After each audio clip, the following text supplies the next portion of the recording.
जय गुरु जी। माघ महात्म 16वां अध्याय। कार्तवीर्य कहने लगा कि हे भगवान, वह राक्षस कौन था और कांचन मालिनी कौन थी? उसने अपना धर्म कैसे दिया और उनका साथ कैसे हुआ? हे ऋषि, अत्रि की संतानों के सूर्य, यह कथा सुनाकर मेरा कौतूहल दूर कीजिए। दत्तात्रेय जी कहने लगे कि हे राजन, इस पुरातन विचित्र इतिहास को सुनो। कांचन मालिनी नाम की एक सुंदर अप्सरा थी, जो माघ मास में प्रयाग में स्नान करके कैलाश पर जा रही थी। तब उसको मार्ग में जाते हुए हिमालय के कुंज से एक घोर राक्षस ने देखा।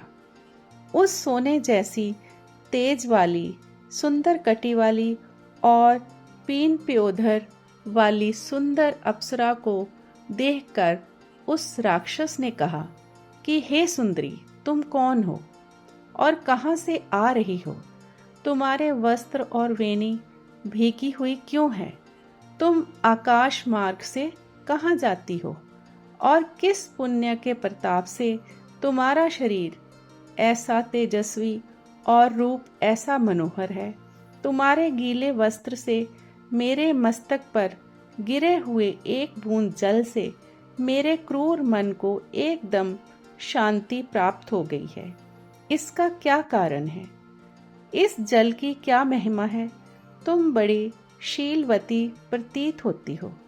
इसका कारण मुझसे कहिए। अप्सरा ने कहा कि हे राक्षस, सुनो, मैं काम रूपिणी अप्सरा हूँ। मैं प्रयाग में संगम से स्नान करके आ रही हूँ। इसी से मेरे वस्त्र भीगे हैं।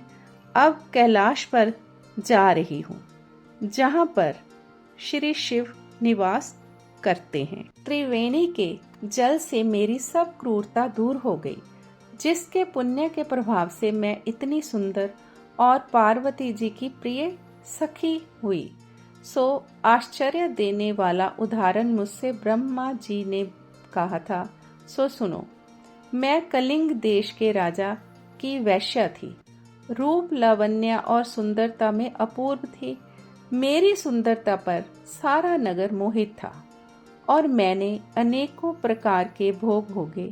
अनेक प्रकार के वस्त्र और आभूषणों की घर में कोई कमी नहीं थी।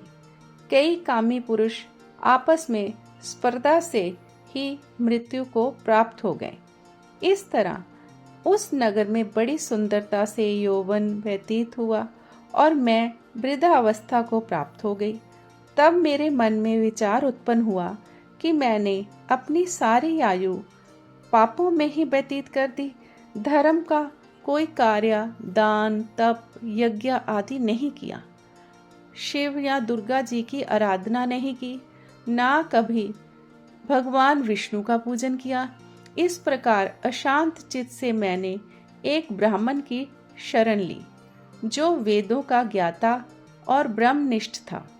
मैंने उनसे पूछा कि मेरा निस्तार किस प्रकार हो सकता है। महाराज, साधु सज्जन अच्छे और बुरे सभी पर दया करते हैं, इसलिए मुझ दीन पर भी कृपा करके मुझे कीचड़ में डूबी हुई को पकड़कर उभारिए। क्षीर सागर क्या हंस को ही दूध देता है, बतख को नहीं? तब वह ब्राह्मण, राजा का पुरोहित, इन सब बातों को सुनकर मुझ पर दया करके कहने लगा कि तू ब्रह्मा के क्षेत्र प्रयाग में जाकर माघ मास में त्रिवेणी संगम में स्नान कर, परंतु मन में अशुभ क्रिया का विचार नहीं करना। पापों के नाश के लिए महर्षियों ने तीर्थ स्थान से अधिक और कोई प्रायश्चित नहीं बतलाया। प्रयाग में स्नान करने से तू अवश्य पवित्र होकर स्वर्ग को जाएगी। हे भामिनी, पुराने समय में गौतम ऋषि की स्त्री को देखकर इंद्र ने काम के वशीभूत होकर कपट वेश से उससे भोग किया।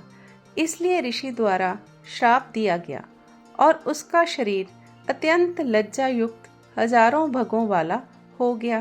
तब इंद्र नीचा मुंह करके अपने पाप कर्म की बुराई करने लगा। मेरू पर्वत के शिखर पर स्वच्छ जल वाले सरोवर पर एक स्वर्ण कमल से भरे हुए कोटरे में घुस गया और अपने पाप को धिक्कारता हुआ कामदेव की बुराई करने लगा कि यह सब पापों का मूल है। इसके ही वशीभूत होकर मनुष्य नरक में जाते हैं और अपनी धर्म, कीर्ति, यश और धैर्य का नाश करते हैं।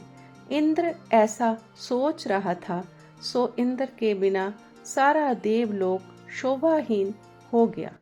तब देवता, गंधर्व, किन्नर, लोकपाल इंद्राणी के सहित बृहस्पति जी से जाकर पूछने लगे कि महाराज, इंद्र के ना रहने से स्वर्ग ऐसा शोभाहीन हो गया है जैसे सतपुत्र के बिना श्रेष्ठ कुल। इसलिए स्वर्ग की शोभा के लिए कोई क्रिया सोचिए, इस विषय में देर नहीं करनी चाहिए।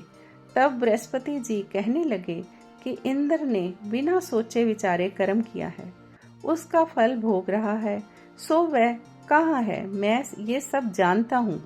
फिर गुरु जी ने सबको साथ लेकर स्वर्ण कमलों से युक्त बड़े सरोवर में इंद्र को देखा, जिसका मुख मलिन और आंखें बंद थी।